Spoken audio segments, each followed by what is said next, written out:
laisser entendre que la seule condition pour qu'il y ait la paix en 2025, c'est la victoire du MRC. Il faut être super intelligent, mais vous l'êtes. J'admire ça. Mais c'est malveillant. Oui, mais je ne suis pas obligé de répondre à... Et c'est ça le problème, monsieur. Si vous venez éclairer les Camerounais ou faire preuve de malveillance, c'est deux choses différentes. Alors, donc, oui, non, mais vous haussez les épaules, je peux les hausser aussi. C'est pas ça le sujet.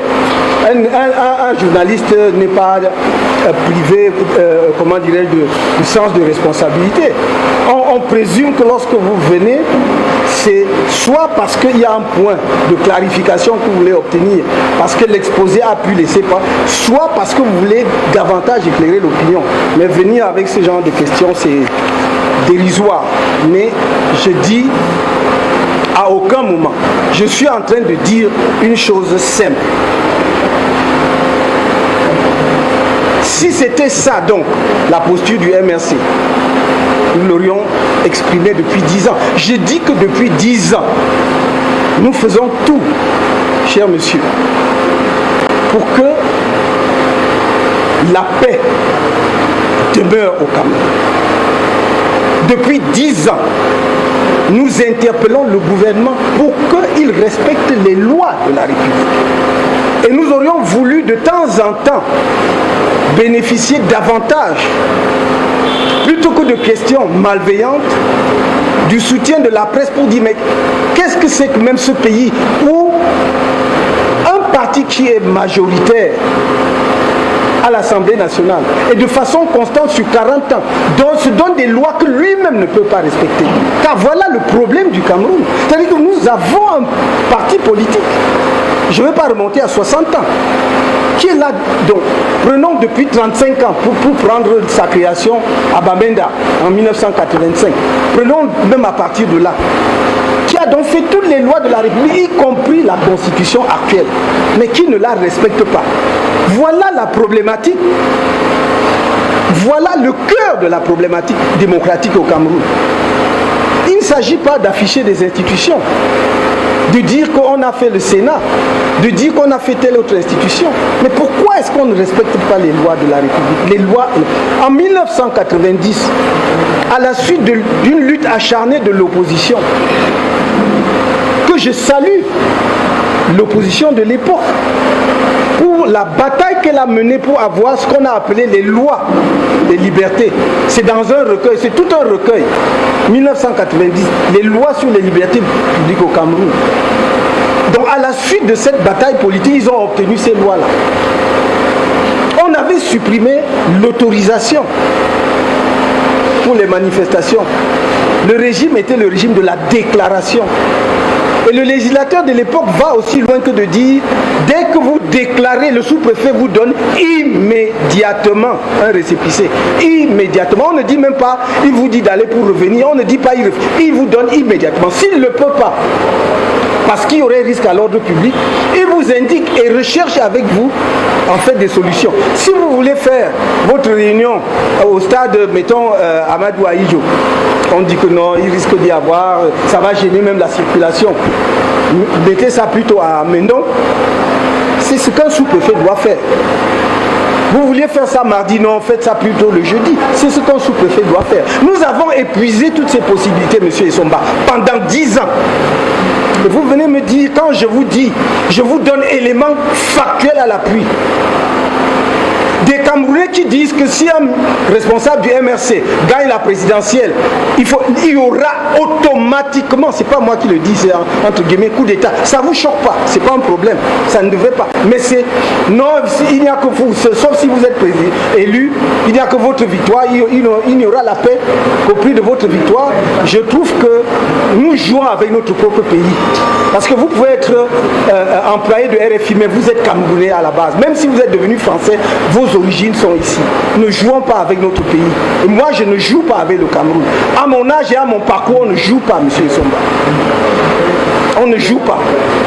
On est sérieux dans ce qu'on fait. Non, votre question, j'aurais je ne vais pas la formuler à votre place, mais j'aurais pensé que vous pourriez, même pour vos auditeurs du RFI, si jamais vous voulez les éclairer, poser d'autres types de questions. Mais je ne veux pas vous dire quelles questions j'aurais, c'est un peu comme si je souhaitais que vous me posiez telle question. Non, vous êtes libre. Mais cette question dit, la seule condition pour que la paix prévale dans notre pays en 2025, c'est votre propre victoire. Comment vous pouvez vous poser une telle question? Qu'est-ce que j'ai dit qui pouvait suggérer une telle question?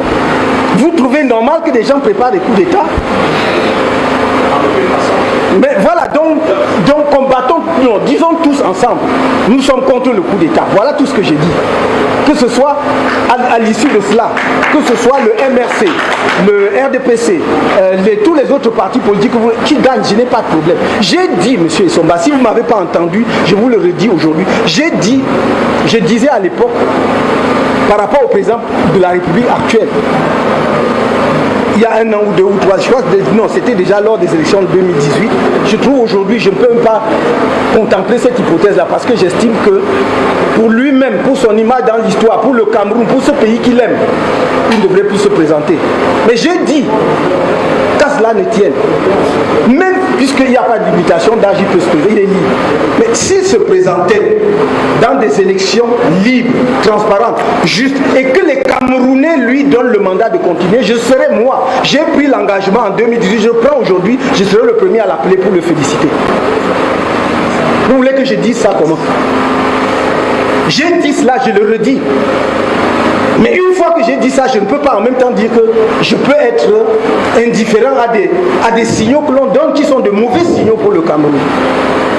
Qui laissent penser que nous pouvons être complices des gens qui préparent des coups d'État au Cameroun. Coup d'État électoral, parce que ce n'est pas un coup d'État moins grave, moins violent, comme je suis que le ELEC en fait, ou coup d'État militaire. Nous sommes à un moment critique de l'histoire de notre pays. Arrêtons les petites combines villageoises, tribales, ethniques, partisanes. Cherchons comment est-ce que ce pays, justement, peut prendre ce tournant. Beaucoup de gens sont des spectateurs inquiets par rapport à ce qui pourrait nous arriver. Je voudrais que nous leur enlevions cette inquiétude-là. Que par notre capacité à organiser une alternance démocratique au Cameroun, nous montrons que nous sommes une grande nation et un grand peuple. Si en disant cela, j'insinue que seule ma propre victoire peut être la condition de la paix en 2025, alors il faut que je renonce à la langue française. Ça veut dire que je ne la comprends pas et je m'exprime mal. Et il faut que j'apprenne, je ne sais pas dans quelle langue nous allons converser pour nous comprendre vraiment. Parce qu'il y a là un problème. Donc, je dis et je répète, la condition pour qu'il y ait la paix en 2025, c'est que tout le monde renonce au coup d'État. Je ne sais pas si je peux être... C'est que tout... Oui, au coup d'État, c'est-à-dire les deux coups, au coup d'État électoral comme au coup d'État militaire. Il faut renoncer à ça. Et il y aura la paix dans notre pays. Full stop. J'espère avoir répondu, en tout cas j'ai essayé comme je peux de répondre à votre question. Maintenant, monsieur Dassé, le messager, quel dit... Ah oui, non, ne distrayons pas, le football c'est très important, mais ne distrayons pas le Camerounais avec... Il y a des responsables de ce secteur-là qui s'en occupent très bien. Pourquoi ne pas nous occuper des quantités de poissons qui en trouvent le nombre de poulets qu'on a créés ailleurs? Vraiment, nous parlons de la globalité de notre pays, ne distrayons pas les Camerounais. Donc, il y a un ministre en charge, il y a un ministre en charge de ce secteur et il y a un président ce n'est qu'une fédération sportive. Hein. Parce qu'on fait comme si au Cameroun, c'est une fédération sportive parmi tant d'autres. Donc il y a la FECA Foot, il y a la FECA Han, il y a la FECA Box, il y a des tas de fédérations. C'est sans doute la plus importante, loin s'en faut, ça on ne conteste pas. Et ce n'est pas manquer du respect au football, ni au président de la fédération ou au bureau de la fédération que de dire c'est une fédération parmi tant d'autres. Mais ça ne doit pas polariser toute notre attention. Le discours que nous tenons cet après-midi c'est pas lié aux activités sectorielles de quelqu'un. C'est quelque chose qui interpelle la vie de toute la nation. L'enjeu dépasse les considérations sectorielles. Donc, je ne voudrais pas que, ni avec le football, ni avec quelque autre distraction que ce soit, parce qu'on pourrait dire, oui, mais voilà, il semble qu'il y a trop de stocks de maquereaux qui ne sont pas en bon état, machin et tout. On en parlera si vous voulez le moment venu, pour la vie chère et tous les autres. Le football, on en a parlé à d'autres occasions. Mais ne polluons pas la conférence d'aujourd'hui qui met le doigt sur deux choses gravissimes qui devraient interpeller, sauf si les gens croient, franchement, que je peux rester là et imaginez, encore que je vous ai donné des éléments factuels, et vous venez faire une conférence de presse juste pour dire ça en l'air. Je vous dis, quand je dis que Elekam est en cours de préparation d'un coup d'État électoral, je l'avais dit en 2022, comme toujours ça n'attire pas l'attention de la presse. Je l'ai dit en 2022, c'est pas maintenant. J'ai dit que Elekam a bloqué le compteur de l'électorat camerounais autour de 7 millions depuis 10 ans. J'ai dit ça en 2000. Comment pouvez-vous expliquer que le directeur général de l'État, en 2012, nous dit que le corps électoral est de 7 millions 60 millions d'habitants, 7 millions 60 000 électeurs, pardon. Qu'en 2018, le corps électoral soit de 6 millions 500. Et que premier trimestre, avec tout ce que nous voyons, 2024, on soit à 7 millions 100, je ne sais plus combien. Donc il y a un problème. Nous avons là au Cameroun, on nous prend pour être un peuple très intelligent. Nous le sommes sans doute. Mais je crois que notre intelligence est peut-être, notre super intelligence est peut-être même notre plus grande faiblesse. Parce que nous sommes tellement intelligents que nous sommes en train de nous auto-détruire en permanence à cause d'une surintelligence. Donc de nous auto-détruire sans faire attention. Parce que l'un est toujours plus intelligent que l'autre pour ne pas poser les vrais problèmes ou bien pour ne pas apporter de vraies réponses. Pour échapper aux problèmes ou pour ne pas régler. On veut me faire passer pour qui? Pour dire que la seule condition de la paix en 2025 serait votre propre victoire. On veut me prendre pour passer pour qui? Vous allez tenir ce discours-là jusqu'à m'accompagner à la tombe. Et quand vous m'aurez recouvert de la terre, rentrez chez vous, asseyez-vous et relisez tout ce que j'ai dit pendant mon séjour sur la terre. Vous verrez que c'était pour l'amour de ce pays et rien d'autre. Voilà. Vous me dites quelle disposition pour le football, donc voilà, permettez-moi de ne pas bifurquer là-dessus au moins pour aujourd'hui.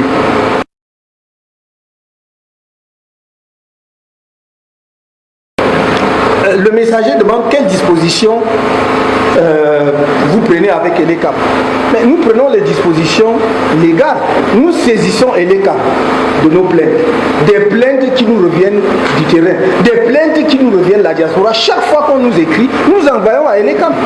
C'est pas comme si nous faisions tout cela sans... Nous le disons à Elekam. Elekam nous a invités dans le cadre de la plateforme de concertation avec les partis politiques. Nous n'avons jamais manqué. Nous n'avons jamais fait la politique de la chaise vide. Nous avons assisté à toutes les réunions. La réunion, la toute première qui a eu lieu ici même à Yaoundé, au Mont-Fébé, c'est moi qui suis allé, je n'ai pas envoyé un autre représentant, j'étais accompagné d'un secrétaire national chargé des questions électorales qui est Cheikh Ali, qui n'est pas là aujourd'hui, et je crois du secrétaire national chargé de la santé qui est Dr Oko Apollinaire, qui est absent également. On était à cette rencontre au Mont-Fébé. Le ministre de l'administration territoriale était là. Nous avons posé des problèmes, nous avons attiré l'attention sur un certain nombre de problèmes qu'on balaye toujours du revers de la main. Tous nos représentants dans les régions participent aux concertations au niveau régional. On a toujours participé et nous avons attiré l'attention sur les problèmes. Mais il n'y a jamais eu de suite. Juste pour qu'on nous donne l'impression, on vous parle de politiciens véreux en quête de notoriété. Bon, ça sonne très poli, hein, c'est très courtois. Bien. Donc, nous faisons avec les CAM ce qu'un parti politique doit faire, c'est-à-dire porter d'une part nos griefs, nos doléances et nos griefs à l'attention de l'ECAM. Je vous signale, faut-il que je revienne sur le fait qu'il y a une plateforme des partis politiques qui a travaillé pendant 1 an pour faire des propositions concrètes de révision consensuelle du code électoral. Avez-vous jamais entendu qu'on a même accusé réception de cela, que le gouvernement, dans sa magnanimité, a daigné accuser réception de cela? Je ne dis même pas commencer à dire non. On veut même quoi au Cameroun? On veut quoi au Cameroun? Donc c'est quelqu'un qui vous braque et qui vous pose le genou sur le cou et il vous dit ne criez même pas, même crier là, je t'interdis. Il appuie seulement le cou, il faut que tu meurs seulement sans rien dire.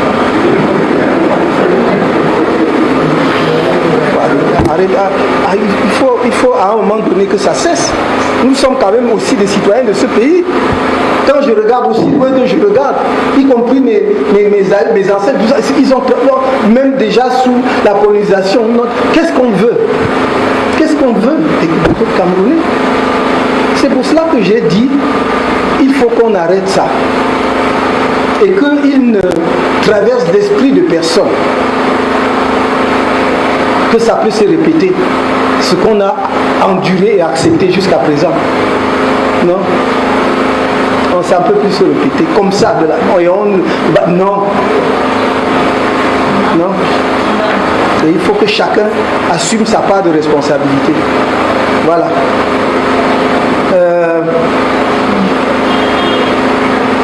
Et vous dites des dispositions avec les partenaires. Moi, je vais vous dire une chose. Je crois que j'ai fait une conférence de presse ici. C'était en 2022 ou 2023. 2022, je crois, probablement, si je me trompe. Où je vous ai dit, cessez de penser aux partenaires. Cessez de penser aux partenaires. Chaque partenaire, il ne s'en cache pas. Le problème, souvent sur la scène publique et notamment la scène internationale, c'est que quand vous reprenez même ce que quelqu'un a dit, il vous accuse. Hein. Les partenaires ont dit qu'ils sont chez nous pour leurs intérêts. Et s'ils ne le disent pas, c'est moi qui le dis. Ils sont chez nous pour leurs intérêts. Donc c'est pas la peine que les Camerounais, quand j'ai dit les partenaires, j'ai dit ceux qui se disent amis du Cameroun. Si vous croyez, comme vous dites que vous êtes amis, si vous voulez, faites quelque chose. Moi je ne mets pas le destin du Cameroun entre les mains des partenaires. Non. Le destin du Cameroun est entre les mains des Camerounais. Vous en faites ce que vous voulez. Appelez ça, certains vont appeler ça panafricanisme, de gauche ou de droite ou du ciel ou du bas. Appelez ça, je ne sais pas moi, je dis que le destin des Camerounais est entre les mains des Camerounais. J'ai dit aux partenaires, j'ai dit ceux qui se disent amis du Cameroun. C'est à chacun. Quand j'ai interpellé les organisations internationales, j'ai le droit de les interpeller. Parce qu'elles sont constituées pour gérer ce genre de situation. Et elles ne viennent pas en principe avec des intérêts propres, bilatéraux, directs, propres.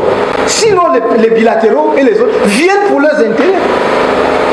Comment, si nous ne sommes pas, ne disons pas que nous sommes majeurs et en même temps nous nous comportons comme des enfants, des mineurs.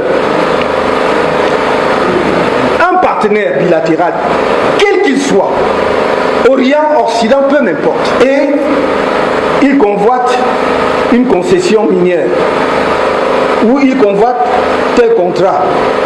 Si on lui signe ça, vous croyez qu'il va parler de vos choses là?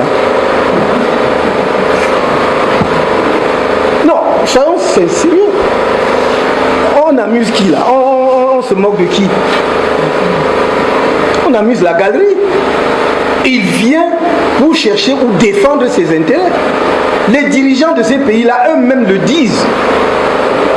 L'avantage aujourd'hui, c'est que c'était des choses, il n'y avait pas la communication publique et tout ça, ou bien des choses qui se... Non, ça se dit. Et nous respectons cela. Ce n'est pas que je trouve qu'il y a un problème dedans. C'est normal qu'un pays vienne défendre ou protéger ses intérêts. Mais je voudrais, et c'est mon combat depuis 12 ans, que le Cameroun comprenne que c'est à lui de savoir que le Cameroun lui appartient et qu'il doit défendre son pays, défendre ses intérêts, défendre ses chances de développement. Cela ne veut pas dire qu'on n'a pas de relation avec des partenaires. Non. Mais ce sont des relations sur la base d'intérêts bien compris. Chacun sait pourquoi il avance un pas à gauche ou à droite. Mais cette espèce de générosité, je ne sais pas moi, qu'on nous a servi, sériné pendant des décennies, machin, ça n'existe pas.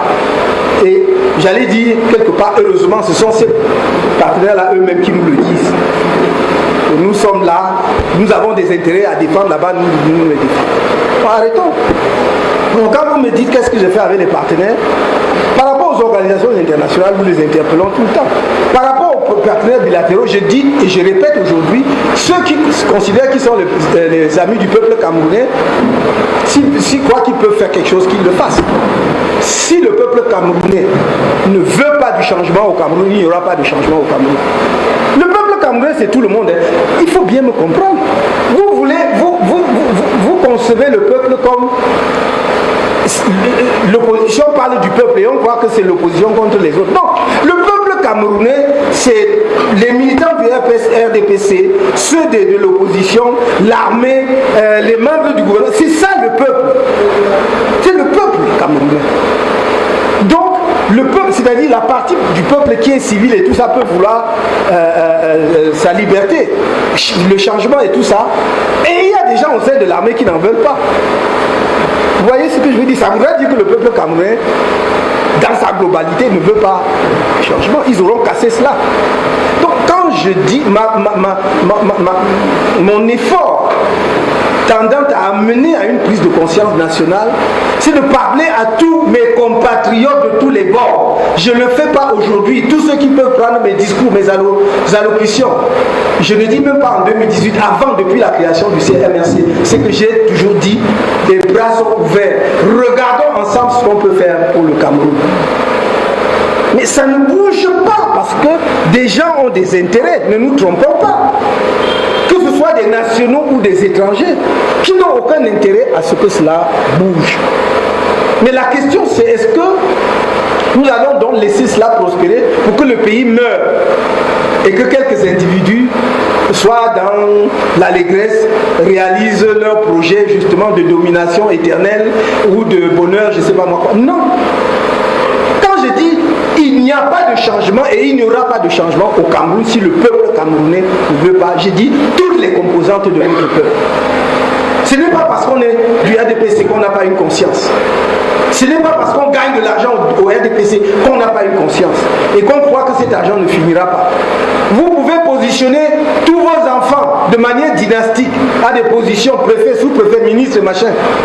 Sachez que les mêmes vont devoir affronter demain les dettes que vous contractez. Ce ne seront pas seulement les autres Camerounais.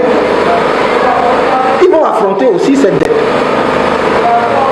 Parce que vous avez pris cette dette non pas pour faire de bons investissements, mais pour gaspiller. C'est ça que nous critiquons, c'est ça que nous dénonçons, c'est ça que nous déplorons. Donc je voudrais une prise de conscience nationale, collective, globale, pour faire de 2025 une sorte de moment où on se regarde un peu dans le miroir, on se dit il est temps de changer de trajectoire. Si je voulais utiliser un terme un peu savant, où nous devons faire notre aggiornamento, c'est-à-dire remettre à jour, remettre à plat les choses pour voir dans quelle direction on va. Donc voilà pour les partenaires en question. Alors vous parlez, Monsieur Essomba a parlé du discours offensif, vous aussi. Je ne sais pas si c'est offensif. Moi je dis les choses en fonction de leur gravité et du moment. J'ai toujours, en réalité, eu le même discours.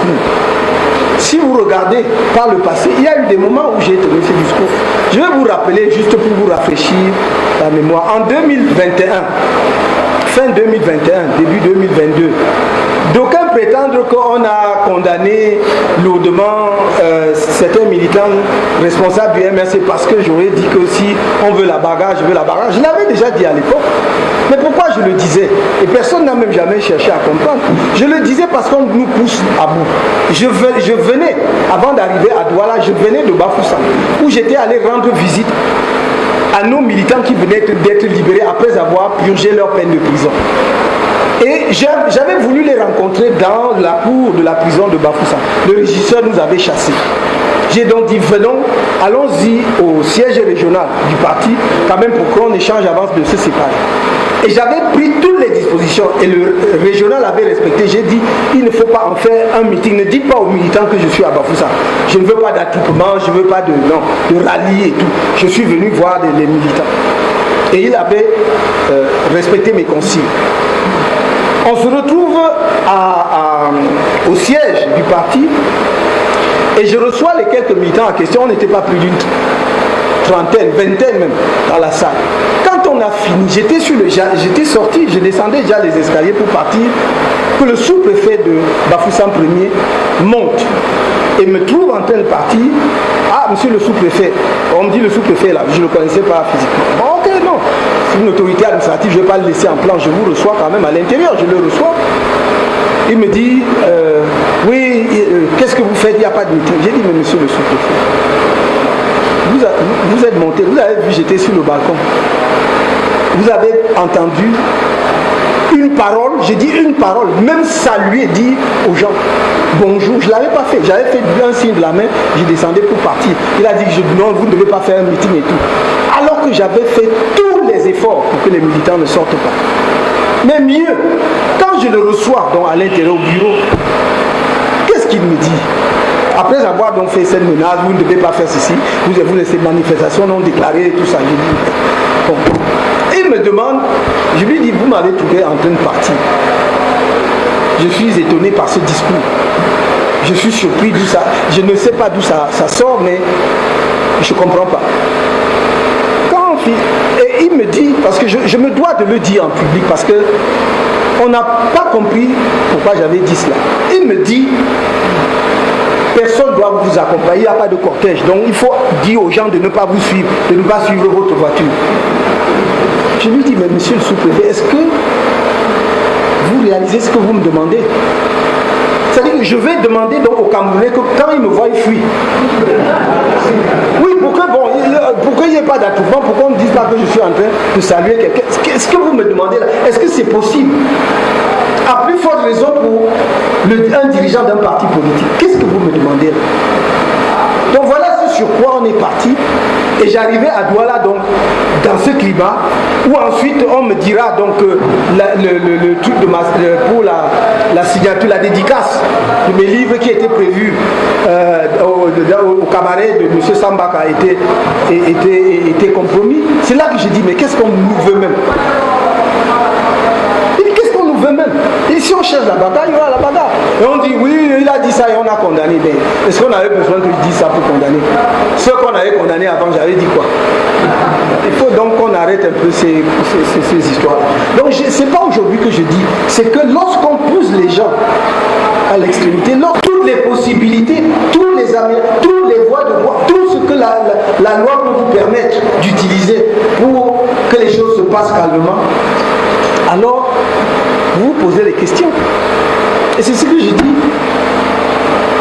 Il faut que ce soit clair. Ça fait 10 ans, plus de 10 ans, 12 ans. On parle du code électoral. Le professeur Foguet est en prison pour 7 ans. Je ne veux pas revenir sur les connaissances. Pour parler seulement du code électoral. Je vous rappelle, cher monsieur, qu'en 2015, ils sont d'ailleurs tous là, ils étaient 3. Aller devant l'Assemblée nationale, voilà des républicains qui vont sensibiliser les députés sur la nécessité d'une modification du code électoral. Ils ont été passés à tabac par un jeune gendarme qui était alors lieutenant. On a cassé sa jambe, c'était sous plâtre. Des prétendus dirigeants de l'opposition se sont moqués de lui. Monsieur Noir, secrétaire général adjoint du parti qui est là, est tombé évanoui parce qu'il est tombé sur la tête. devant l'Assemblée nationale, là où il y a le lycée Leclerc. Je ne vous parle pas dans la bouche, devant l'Assemblée nationale. Monsieur Okala qui est là est tombé. On veut quoi? En dépit de tout cela, qu'est-ce qu'on a fait? On a posé quel acte de violence? Il faut comprendre d'où nous venons. Ne venez pas prendre tout le monde et vous mélangez tout. Ou à la dernière minute, non. Nous avons un parcours.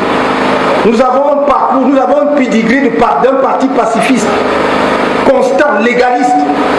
Mais nous sommes des êtres humains. Il faut donner du sens à la vie, monsieur Tesson. Et les autres. Il faut donner du sens à la vie. Il faut que les gens qui, à un moment donné, détiennent une partie, une parcelle de l'autorité de l'État, ne croient pas que le pays leur appartient. C'est notre pays à nous tous. C'est notre pays à nous tous. Nous sommes maintenant dans une plateforme. Nous sommes dans une plateforme qui s'appelle l'APC, Alliance Politique pour le Changement. Voilà. Donc la plateforme qui avait travaillé sur le code électoral montre aujourd'hui, très clairement à mes yeux, montre qu'il a fini son travail. Qu'il avait achevé son travail. Et que peut-être donc. Et bien il a fort bien achevé. Et il a adressé à qui le doigt. Je vous l'ai dit en d'autres circonstances. Que nous avons envoyé par respect, avant de programmer la conférence qui a été interdite de Hilton, par respect, nous l'avons envoyé au président de la République. Par respect des institutions, mais en plus, dû au fait qu'il est président d'un parti politique. Nous ne voulions donc pas qu'il découvre cela au moment où nous l'exposions au reste des Camerounais. On n'a jamais accusé réception. Je dis bien, je ne dis pas examiner, on n'en a jamais accusé réception. Et vous pensez, et nous avons envoyé à tout le reste de la chaîne, Premier ministre, administration territoriale, justice, DGSN, tout ce que vous voulez, on a envoyé à tout le monde. Et les CAP, naturellement. Donc je crois que je suis toujours stupéfait devant notre capacité à banaliser les choses et définitivement nous avons renoncé, en fait nous avions, parce que la prise de conscience que je vois est très encourageante, mais c'est comme si voilà, on nous a tellement terrorisés qu'on a dit bon ça c'est pas la peine, ils sont là pour l'éternité, ils sont trop forts et tout. Non, non, personne n'est là pour l'éternité. Avant eux il y avait des Camerounais. Avant nous, il y avait des Camerounais. Après nous, il y aura des Camerounais. Nous allons faire notre part en cette période de notre histoire. Nous allons faire notre part. Oh, nous allons faire notre part. Si vous entendez, de temps en temps, ma voix s'élever un peu, c'est que je me demande, mais comment un Camerounais peut-il dans sa tête s'arroger le droit de vie et ou de mort sur... Bon, on peut dire le président, je ne parle pas du président dans ses fonctions, peut vous faire donner la grâce ou tout ça. Bon, on dit donc qu'il a le droit de vie de mort en vertu. Mais je parle du cabinet parce qu'il est ministre ou il occupe telle position. Il croit qu'il est un super Camerounais, il est au-dessus de tous les autres. Mais ça, c'est quelque chose que j'arrive pas à comprendre. Il manque de respect à tout le monde. Il croit... Non, ça ne marche pas comme ça. Je crois qu'il y a des gens qui oublient qu'on a enlevé même de notre hymne là. Autrefois, nous étions quoi. Non, ça n'existe plus. Même dans l'hymne, ça n'existe plus. Nous ne sommes pas dans la barbarie, ni dans la sauvagerie. Il faut arrêter ça. Il faut arrêter ça très vite. Il faut arrêter ça.